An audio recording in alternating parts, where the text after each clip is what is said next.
Introduction to Philosophy, The Trial of Socrates, Group 1, the question, What is Philosophy? From the book, Philosophy, The Quest for the Truth, Louis P. Pojman, for Molly Kast. Socrates was born in Athens between 471 BC and 469 BC. In early adulthood, he excelled in arts, but soon gave himself to what may best be called education. He deemed for himself that it was his divine commission to convict men of ignorance, mistaking itself for knowledge. Socrates was a member of the Senate at one time, but would not compromise his values to be in office. He died circa 399 BC after being found guilty of corrupting the youth of Athens. Socrates taught himself that to want nothing is divine, to want as little as possible is the nearest possible approach to the divine life. While there is no doubt that Socrates was an incredibly wise man, there has not been much written about him. He left no writings and was primarily remembered by Plato, his most famous student. There are few works about him from Xenophon, and there are references to his military career in Thucydides' History of the Peloponnesian War. In addition, a character of him appears in Aristophanes' play, The Clouds, in which he is portrayed as if he pretends he wants to father extraordinary views on the world. This play was a satire that the people of that time found very humorous. The trial of Socrates is told in Plato's Apology. It is one of the most famous, if not the most famous, trials of all time.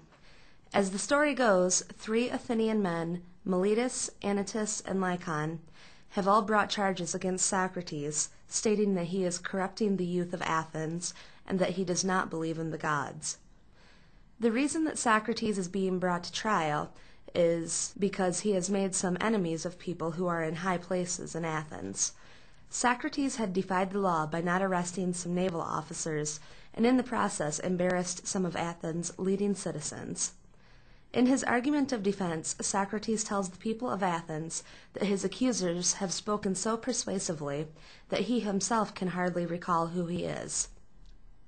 He states outright that his accusers, especially Meletus, are lying. Yet, as Socrates would, he states that he hopes whichever side of the argument is correct wins, and that whatever happens is the will of the gods. Oddly enough, though, the allegations that have been brought upon Socrates center on the gods, in particular, the Oracle of Delphi. As Socrates tells the story, his friend, Seraphon, went to the oracle to ask who the wisest man was. The oracle told Seraphon that no one was wiser than Socrates. Socrates then goes out trying to disprove the oracle, but he did not find the answer he was looking for. He first went to the politicians, whom were thought wise by many and still wiser by themselves. Next, Socrates went to the poets, where he found that, based upon the strength of their poetry, they believed themselves to be the wisest of men in other things in which they were not wise. Last, Socrates went to the artisans, where he observed that they did know many things of which I was ignorant, and in this they certainly were wiser than I. But because they were good workmen, they thought they also knew all sorts of high matters, and this defect in them overshadowed their wisdom. Socrates drives his point home by saying that his inquisition had led him to making many enemies, but that he is just trying to state the truth, that only God himself is wise, and that he is only using Socrates as a name where he could have used anyone. The reason why Socrates is the wisest man is because he knows that his wisdom is worth nothing. Socrates then contends with Meletus, asking him a series of questions, in which time Meletus makes a fairly large ass of himself and is quite clear that Socrates has done no wrong. When the trial comes to jury, the first vote finds Socrates guilty by a narrow margin.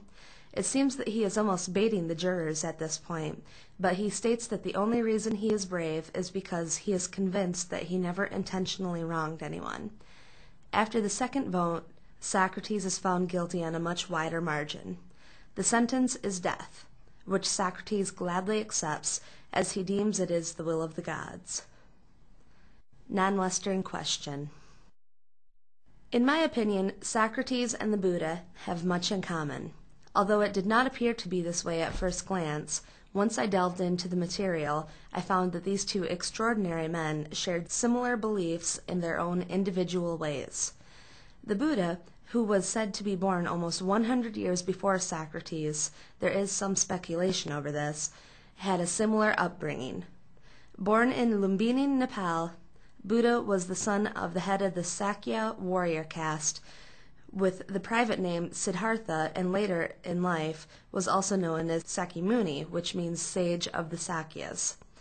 From the available evidence, Buddha apparently showed an early inclination to meditation and reflection, displeasing his father, who wanted him to be a warrior and ruler rather than a religious philosopher. Yielding to his father's wishes, he married at an early age and participated in the worldly life of the court. By the same token, Socrates, although not born to a warrior, received the regular elementary education in literature, music, and gymnastics. Later, he familiarized himself with the rhetoric and dialects of the sophists, the speculations of the Ionian philosophers, and the general culture of the Periclean Athens. Initially, Socrates followed the craft of his father. Soon, though, both men tired of following in their father's footsteps.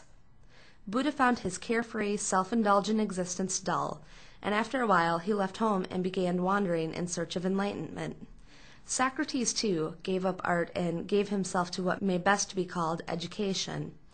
Socrates deemed it his divine commission to convict men of ignorance, mistaking itself for knowledge.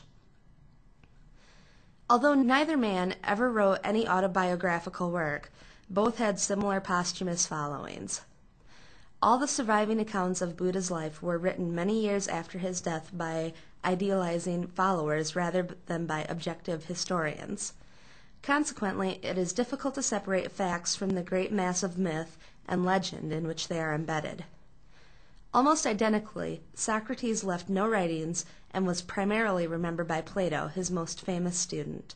There are a few works about him from Xenophon, and there are references to his military career in Thucydides' History of the Peloponnesian War.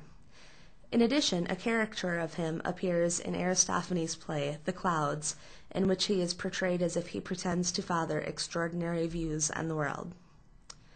Although the Buddha and Socrates' upbringings may have been similar, each man's philosophy is uniquely different yet eerily similar at the same time. The Buddha believed the value of philosophy was found in attainment of mental tranquility to escape from sorrow. Buddha taught the first wheel of Dharma. These teachings include the Sutra of the Four Noble Truths, and other discourses are the principal source of Jnana, or lesser vehicle of Buddhism. Later, Buddha taught the second and third wheels of Dharma, which include the Perfection of Wisdom Sutras and the Sutra Discriminating the Intention, respectively. These teachings are the source of Mahayana, or great vehicle of Buddhism. In Hinayana teachings, Buddha explains how to attain liberation from suffering for oneself alone, and in the Mahayana teaching, he explains how to attain full enlightenment, or Buddhahood, for the sake of others. On the other hand, Socrates, although we really don't know all that much about his personal life, found his own mental tranquility in deism, or his faith in the gods of Athens. Socrates may not been directly trying to escape sorrow as the Buddha was, but similarly enough, his escape was found in his faith. Socrates was so incredibly religious that he did nothing without consulting the gods first. Once again, this practice is similar to the Buddha's practice of meditation before decision-making. Although these two men shared many other small and unique similarities, they also had their differences in life. The Buddha was at first a warrior, while Socrates started out life as an artist. The Buddha tried to escape sorrow and attain mental tranquility through meditation and teaching. Socrates, on the other hand, was never quite trying to escape sorrow. It more seemed that he ran directly into it. Also, Socrates' mental tranquility was found when Socrates could say that he was doing precisely what the gods above would see fit for him to do. Another difference in the lives of these two extraordinary men was their deaths. After his conversion, the Buddha lived out life in peace and meditation until his untimely death, caused by food poisoning. Socrates had quite the opposite.